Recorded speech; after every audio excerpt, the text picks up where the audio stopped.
Assalamualaikum warahmatullahi wabarakatuh. Apa kabarnya teman-teman semua? Semoga selalu sehat dan selalu berbahagia. Dalam kesempatan ini, saya akan melakukan praktikum IPA tentang pencernaan makanan. Modul 3 PDGK 4107. Dengan tujuan untuk mengurutkan bagian dari sistem pencernaan, alat dan bahan yang digunakan, yaitu di sini saya akan menggunakan media PowerPoint dalam penyampaiannya. Mari kita simak bersama-sama. Nah, di sini sudah tampil ya layar mengenai sistem pencernaan yang akan kita bahas.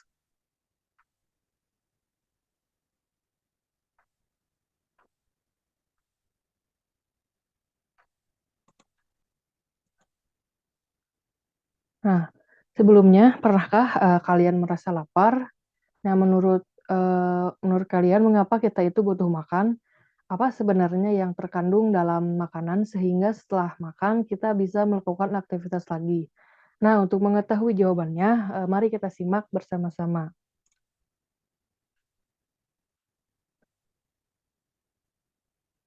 Sistem pencernaan.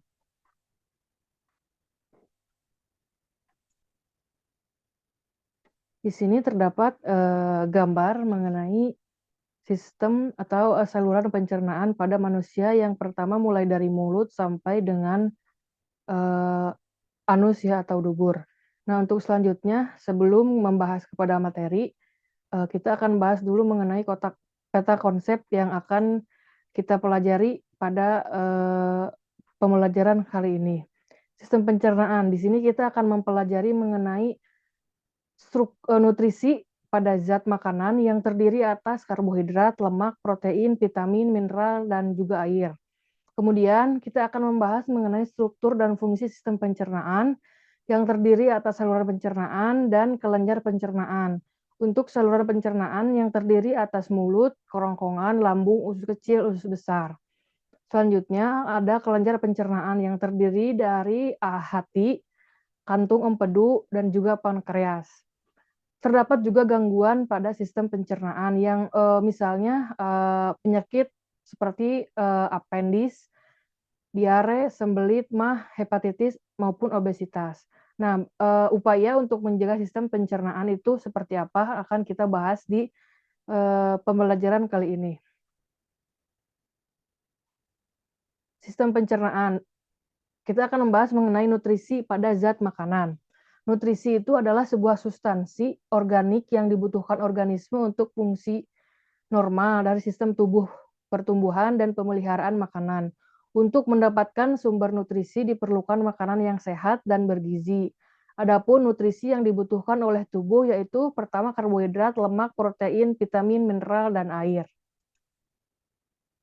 Karakteristik status nutrisi ditentukan dengan adanya body mass index atau BMI dan ideal body weight atau IBW. Yang pertama body mass index merupakan ukuran dari gambaran berat badan seseorang dengan tinggi badan. BMI dihubungkan dengan total lemak dalam tubuh dan sebagai panduan untuk melihat kelebihan berat badan atau yang disebut dengan overweight dan obesitas. Nah, selanjutnya karakteristik dari status nutrisi ditentukan dengan adanya body mass index dan ideal body weight. Yang kedua ada ideal body weight atau IBW yang merupakan perhitungan berat badan optimal dalam fungsi tubuh yang sehat. Berat badan ideal adalah jumlah tinggi dalam sentimeter dikurangi 100 dan dikurangi 10% dari jumlah itu. Selanjutnya membahas mengenai faktor yang mempengaruhi kebutuhan nutrisi. Yang pertama ada pengetahuan. Pengetahuan yang kurang tentang manfaat makanan bergizi dapat mempengaruhi pola konsumsi makan seseorang. Yang kedua ada prasangka. Prasangka buruk terhadap beberapa jenis makanan, terutama makanan bergizi, dapat mempengaruhi gizi seseorang. Yang ketiga ada kebiasaan. Adanya kebiasaan yang merugikan atau pantangan terhadap makanan tertentu dapat mempengaruhi status gizi seseorang. Kemudian ada faktor kesukaan. Kesukaan yang berlebihan terhadap suatu jenis makanan dapat mengakibatkan kurangnya variasi makanan, sehingga tubuh tidak memperoleh zat-zat yang dibutuhkan secara cukup. Ekonomi, status ekonomi dapat mempengaruhi perubahan status gizi karena penyediaan makanan bergizi membutuhkan pendanaan yang tidak sedikit. Namun hal tersebut dapat dicegah atau dapat diakali dengan menanam atau berkebun sendiri di rumah maupun di perkebunan. Selanjutnya, macam-macam nutrisi yang terdapat pada makanan. Yang pertama ada karbohidrat. Karbohidrat merupakan sumber energi utama bagi tubuh kita. Setiap 1 gram karbohidrat dapat menghasilkan energi sekitar 4 kilokalori. Selama proses pencernaan karbohidrat akan dipecah menjadi molekul gula sederhana seperti glukosa. Bentuk gula sederhana inilah yang diserap oleh tubuh. Jika manusia mengonsumsi karbohidrat melebihi kebutuhan energi, karbohidrat akan disimpan dalam bentuk glikogen dan lemak. Glikogen akan disimpan di dalam hati dan otot. Selanjutnya ini contoh sumber dari karbohidrat. Seperti yang kita ketahui, nasi merupakan makanan pokok bagi orang Indonesia, yang kemudian ada gandum dan juga kentang. Selanjutnya ada nutrisi atau yang disebut juga dengan lemak. Lemak disebut juga dengan lipid, merupakan nutrisi yang dibutuhkan oleh tubuh karena merupakan sumber energi terbesar pada tubuh. Lemak menyediakan energi sebesar 9,3 kilokalori per gram, mampu melarutkan vitamin A, D, E, dan K, serta berfungsi dalam menyediakan asam lemak esensial bagi tubuh. Lemak merupakan unit penyimpanan yang baik untuk energi. Kelebihan energi dari makanan akan diubah menjadi lemak dan digunakan di lain waktu. Nah, ini merupakan contoh sumber dari lemak seperti alpukat, minyak zaitun, dan juga daging yang merupakan sumber dari lemak. Selanjutnya ada protein. Protein dibutuhkan oleh tubuh sebagai penghasil energi untuk pertumbuhan dan mengganti sel-sel tubuh yang rusak, pembuat enzim dan juga hormon, dan pembentuk antibodi atau sistem kekebalan tubuh. Protein juga berfungsi sebagai komponen struktural dan fungsional.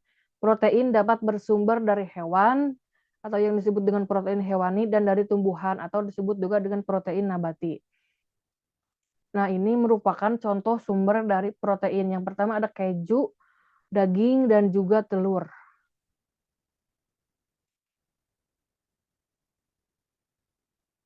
Nah, protein ini dibutuhkan oleh tubuh sebagai penghasil energi. Kemudian ada vitamin. Vitamin juga itu berfungsi sebagai komponen organik enzim yang disebut sebagai koenzim. Meskipun dibutuhkan dalam jumlah sedikit pada tubuh, akan tetapi vitamin diperlukan untuk mengatur fungsi tubuh dan mencegah penyakit. Vitamin dikelompokkan menjadi 2, yaitu vitamin yang larut dalam air, vitamin B dan C, dan vitamin yang larut dalam lemak, vitamin A, D, E, dan K. Berikut beberapa jenis vitamin dan manfaatnya. Untuk vitamin A, berfungsi untuk menjaga kesehatan mata, meningkatkan sistem kekebalan tubuh, pertumbuhan tulang, dan menguatkan gigi. Vitamin B untuk mengatur fungsi tubuh dan membantu menghasilkan sel darah merah. Vitamin C untuk membentuk kolagen dan menjaga kesehatan jaringan tubuh. Selanjutnya ada vitamin D untuk berfungsi untuk menguatkan tulang dan gigi dan membantu tubuh menyerap kalsium dan pembentukan tulang. Vitamin E untuk antioksidan dan membantu melindungi sel dari kerusakan serta menjaga kesehatan sel darah merah. Vitamin K yang berfungsi untuk membantu dalam pembekuan darah. Berikut ini merupakan contoh-contoh dari sumber vitamin. Ada wortel yang merupakan vitamin A, toge, vitamin B1, vitamin B2 yaitu keju. Selanjutnya ada vitamin C, jeruk, vitamin D, minyak ikan, dan vitamin E, alpukat. Mineral. Mineral merupakan nutrisi yang sedikit mengandung karbon. Tubuh kita memerlukan sekitar 14 jenis mineral, di antaranya besi, iodium, kalsium, fosfor, natrium, dan kalium. Mineral berfungsi dalam proses pembangunan sel, membantu reaksi kimia tubuh, dan pembentukan serta pemeliharaan tulang. Berikut merupakan contoh sumber mineral. Yang pertama ada bayam, ikan, dan juga pisang. Sawi juga termasuk kepada sumber mineral, garam, dan juga susu. Selanjutnya air. Nah, air merupakan 93% tubuh manusia terdapat kandungan air. Jadi manusia dewasa, terutama orang dewasa, sehari minimal mengonsumsi atau meminum air sebanyak 2 sampai 4 liter per hari. Kemudian kita akan membahas mengenai struktur dan fungsi sistem pencernaan. Makanan diproses dalam tubuh melalui 4 tahap. Yang pertama ingesti, yaitu proses memasukkan makanan ke dalam mulut. Yang kedua ada digesti yang disebut dengan pencernaan, absorpsi atau penyerapan, defekasi atau pengeluaran. Pencernaan merupakan proses memecah makanan menjadi molekul kecil sehingga dapat diserap oleh tubuh. Nah, proses pencernaan pada manusia terdiri atas pencernaan mekanis dan pencernaan kimiawi. Pencernaan mekanis merupakan perubahan makanan dari bentuk kasar atau kasar menjadi bentuk kecil dan halus pada manusia dan mamalia. Umumnya proses pencernaan mekanik dilakukan dengan menggunakan gigi. Pencernaan kimiawi yaitu proses perubahan makanan dari zat yang kompleks menjadi zat-zat yang lebih sederhana dengan menggunakan enzim. Selanjutnya, sistem pencernaan manusia itu terdiri dari 2 bagian. Yang pertama ada saluran pencernaan. Saluran pencernaan merupakan saluran yang dilalui makanan yang dimulai dari mulut, kerongkongan, lambung, usus halus, usus besar, dan berakhir di anus.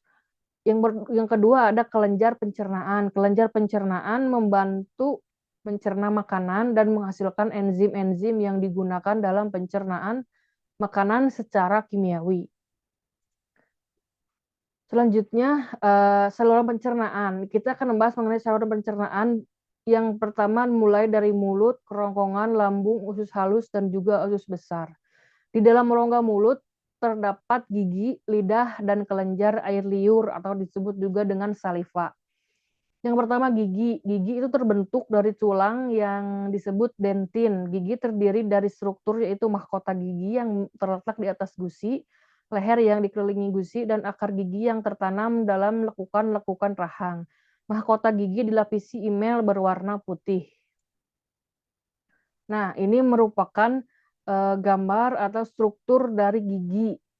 Sebagaimana kita lihat di sini ada mahkota, ada email, dentin, pulpa, semenantum, ligamen saraf, dan pembuluh darah. Dan ini ada akar-akar gigi. Nah, ada 3 macam gigi manusia. Yang pertama gigi seri, gigi taring, dan gigi geraham. Gigi seri berfungsi untuk memotong makanan, gigi taring untuk mengoyak makanan, dan gigi geraham untuk mengunyah makanan. Proses pencernaan makanan di dalam mulut disebut juga dengan pencernaan mekanis.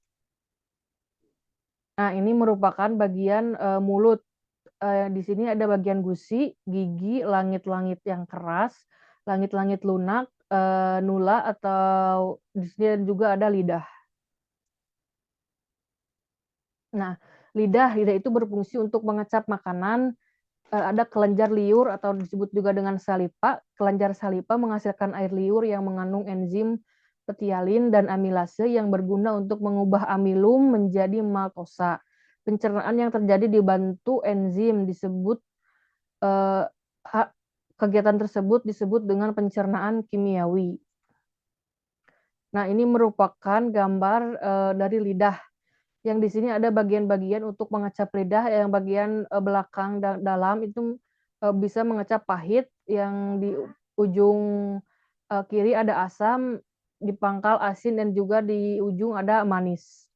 Selanjutnya kita akan membahas mengenai kerongkongan. Setelah dari rongga mulut, makanan yang terbentuk bolus akan masuk ke dalam faring. Faring adalah saluran yang memanjang dari bagian belakang rongga mulut sampai esofagus. Pada pangkal faring terdapat katup pernapasan yang disebut epigotis yang berfungsi untuk menutup ujung saluran pernapasan agar makanan tidak masuk ke saluran pernapasan. Setelah itu bolus menuju esofagus dan terdapat otot yang mendorong bolus masuk ke lambung. Gerakan otot tersebut disebut dengan gerakan peristaltik. Nah, ini merupakan contoh gambar dari kerongkongan. Di sini ada faring, ini yang disebut dengan kerongkongan, tenggorokan. Di sini ada makanan yang dikunyah oleh manusia. Kemudian di sini ada relaksasi otot dan kontraksi otot. Relaksasi dan ini adalah bagian lambung. Nah, gerakan yang disebut dengan gerakan peristaltik atau gerakan mendorong makanan, ada yang disebut dengan kontraksi dan relaksasi, yang nantinya makanan akan menuju ke lambung. Selanjutnya yaitu mengenai saluran pencernaan lambung. Dalam lambung terjadi proses pencernaan secara mekanis dan kimiawi. Secara mekanis, otot lambung berkontraksi mengaduk-ngaduk bolus. Secara kimiawi, bolus tercampur dengan getah lambung. Getah lambung mengandung asam klorida, enzim pepsin, dan renin. HCl berfungsi untuk membunuh kuman-kuman yang masuk bersama bolus dan mengaktifkan enzim pepsin. Pepsin berfungsi untuk mengubah protein menjadi pepton. Renin berfungsi untuk mengendapkan protein susu. Setelah melalui pencernaan kimiawi di dalam lambung, bolus menjadi bahan kekuningan yang disebut dengan kimus. Kimus akan masuk sedikit demi sedikit ke dalam usus halus. Nah, ini merupakan contoh atau gambar lambung. Di sini ada bagian esofagus yang tadi makanan dari kerongkongan melalui saluran masuk ke esofagus dan masuk kepada lambung. Di sini ada bagian dinding lambung, 3 lapisan otot polos, ada pilorus dan di sini langsung masuk kepada usus. Nah, selanjutnya kita akan bahas mengenai usus halus. Usus halus terdiri di atas 3 bagian, yaitu usus 12 jari atau disebut dengan duodenum, usus tengah atau jejunum, dan usus penyerapan atau ileum. Dalam usus halus terjadi pencernaan secara kimiawi saja. Pada duodenum terdapat saluran yang terhubung dengan kantung empedu dan pankreas. Pencernaan makanan dilanjutkan di jejunum. Pada bagian ini terjadi pencernaan terakhir sebelum zat-zat makanan diserap. Zat makanan tersebut setelah melalui jejunum menjadi bentuk yang siap diserap. Penyerapan makanan, zat-zat makanan terjadi di ileum. Glukosa, vitamin yang larut di dalam air, asam amino, dan mineral setelah diserap oleh pili, usus halus akan dibawa darah menuju hati dan diedarkan ke seluruh tubuh.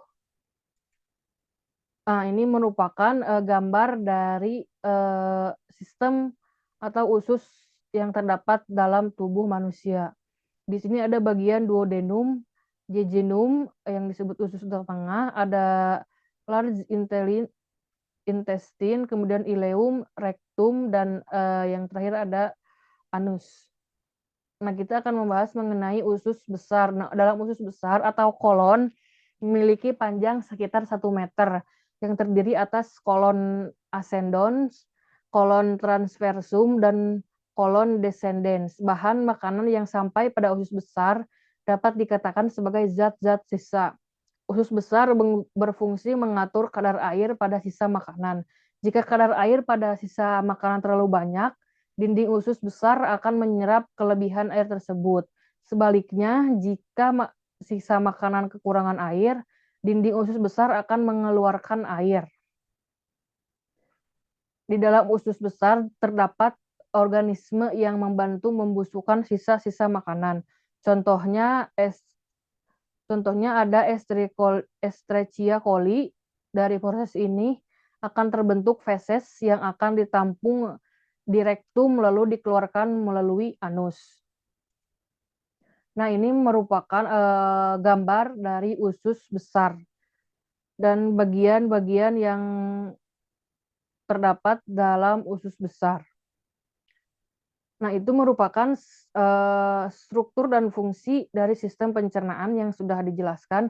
Selanjutnya, kita akan melaju kepada kelenjar pencernaan. Di sini ada hati, kantung empedu, dan juga pankreas.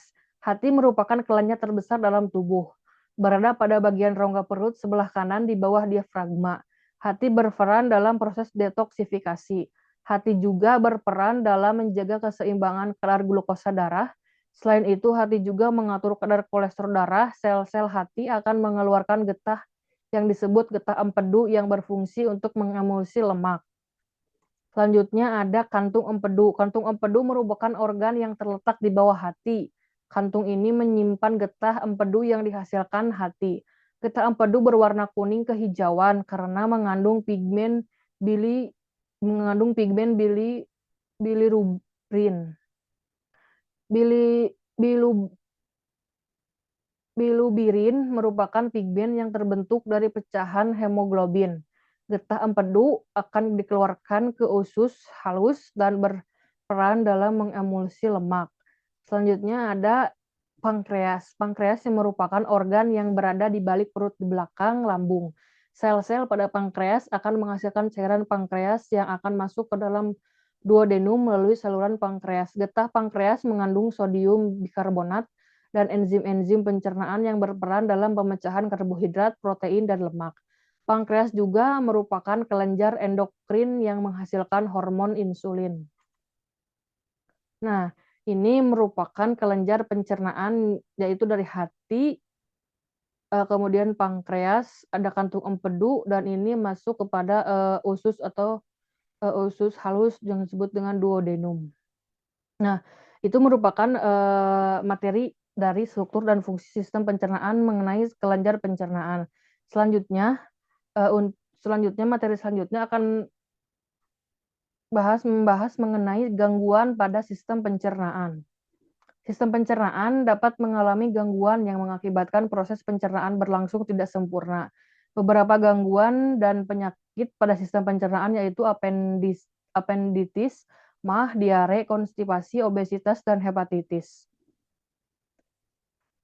Nah, di sini ada appendicitis. Appendicitis atau infeksi appendix atau umbai cacing dapat merembet ke usus buntu dan usus besar, serta dapat menyebabkan radang selaput di rongga perut.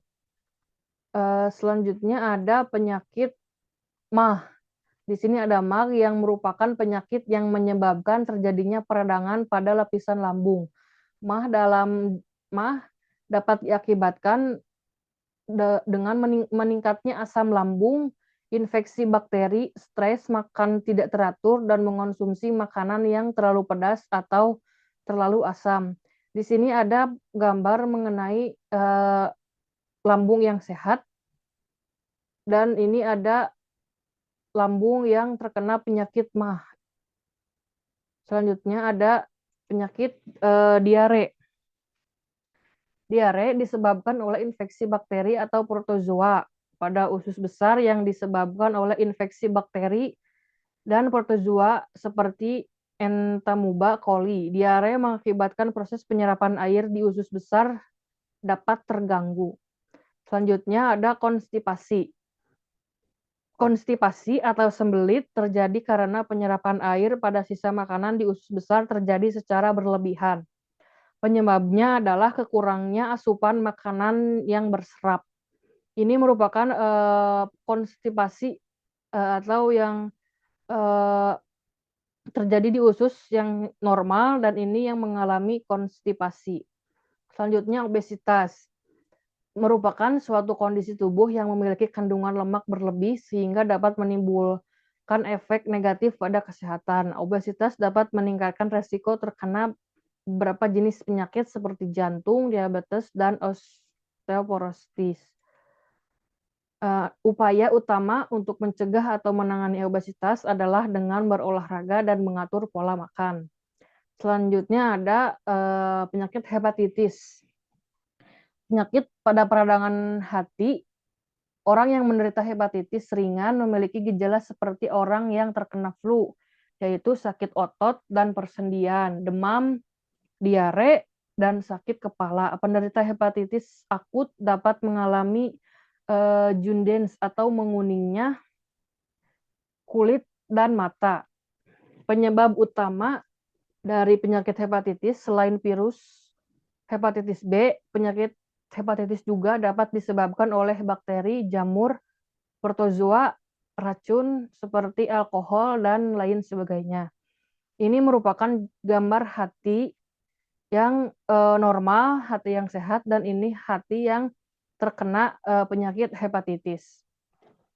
Selanjutnya, upaya kita untuk menjaga sistem pencernaan tubuh kita agar sehat.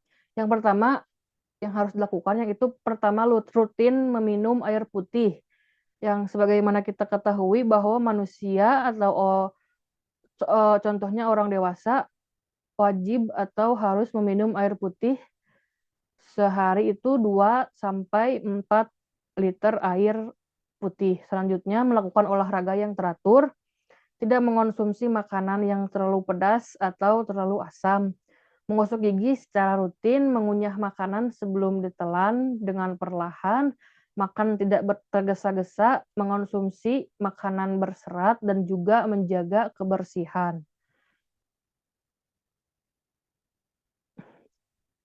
Sebelum kepada penutupan materi yang akan disampaikan, kita akan memutar video pelajaran mengenai sistem pencernaan.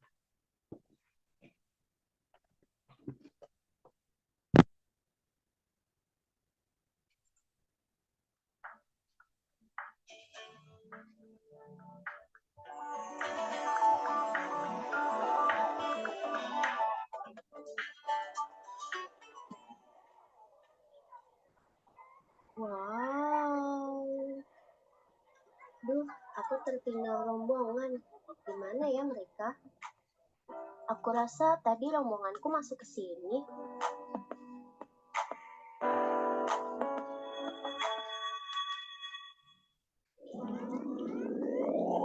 Di mana aku? Kamu berada di ruang laboratorium percobaan simulasi sistem pencernaan rahasia. Hah? Organ mulut besar maksudmu? Ya, inilah organ pertama dalam sistem pencernaan kalian. Di sini proses pencernaan mekanik dan kimiawi terjadi.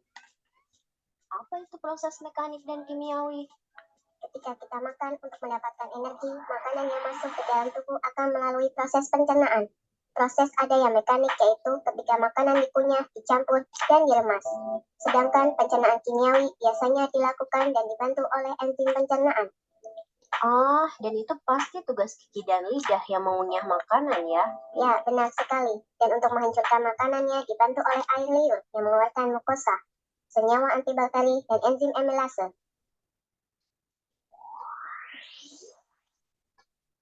Oh ya, bagaimana kamu bisa sampai ke tempat ini? Aku terpisah dari rombonganku dan tersesat ke sini.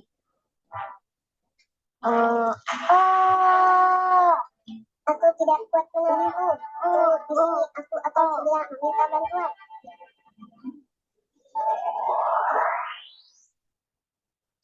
Kenapa kamu bisa ada di sini? Mari Profesor bantu. Terima kasih, Prof. Aku terpisah dari rombonganku dan tersesat ke sini. Kamu seharusnya berhati-hati karena tempat ini masih dalam percobaan. Cepat pakai kostum ini. Hati-hati, ada bonus. Kita buat makanannya sudah halus. Ayo kita ke kerongkongan. Tempat ini adalah kerongkongan atau esofagus. Aduh, guncangannya besar. Ini karena gerak peristaltik si otot kerongkongan. Dia mendorong bolus ke dalam lambung. Ayo ikut aku.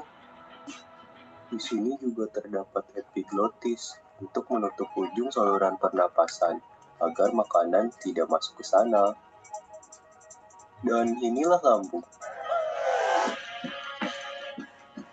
Lihat, Prof. Bolus itu diaduk lagi. Ya, bolus itu sekarang akan bercampur dengan getah lambung. Kemudian, setelah 2-4 jam menjadi sinus. Ini adalah usus halus. Panjangnya bisa 4-7 meter. Sampai ada 3 bagian, yaitu usus 12 jari, duodenum, usus tengah, jejunum, dan usus penyerapan, ileum. Di duodenum ada saluran yang terhubung dengan kantung empedu dan pankreas yang mengeluarkan beberapa enzim. Zat kimia itu membantu memecah lemak, protein, dan karbohidrat.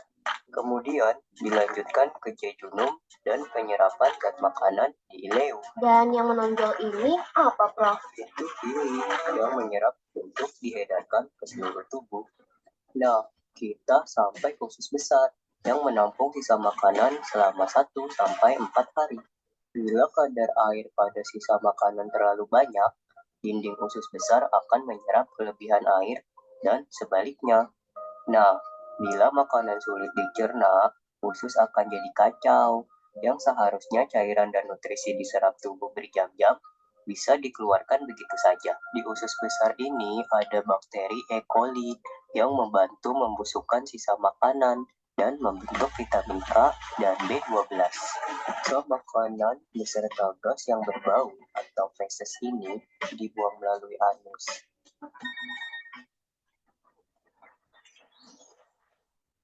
Prof, apakah Prof sudah bersama anak yang tersesat itu? Ya, dia sudah aman bersamaku. Rombongannya sudah menunggu di lobi. Baiklah, kita akan segera menuju ke sana.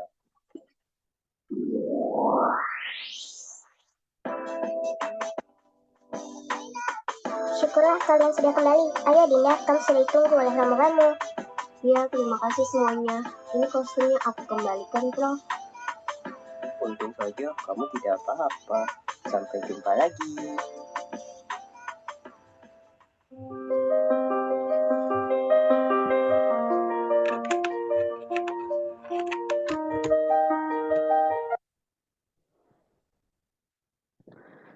Nah, itu merupakan video mengenai bagaimana sebuah makanan dapat masuk kepada atau terjadi di saluran pencernaan pada manusia. Mungkin itu yang bisa disampaikan untuk kesempatan kali ini. Terima kasih atas perhatiannya. Mohon maaf apabila banyak kesalahan. Wassalamualaikum warahmatullahi wabarakatuh.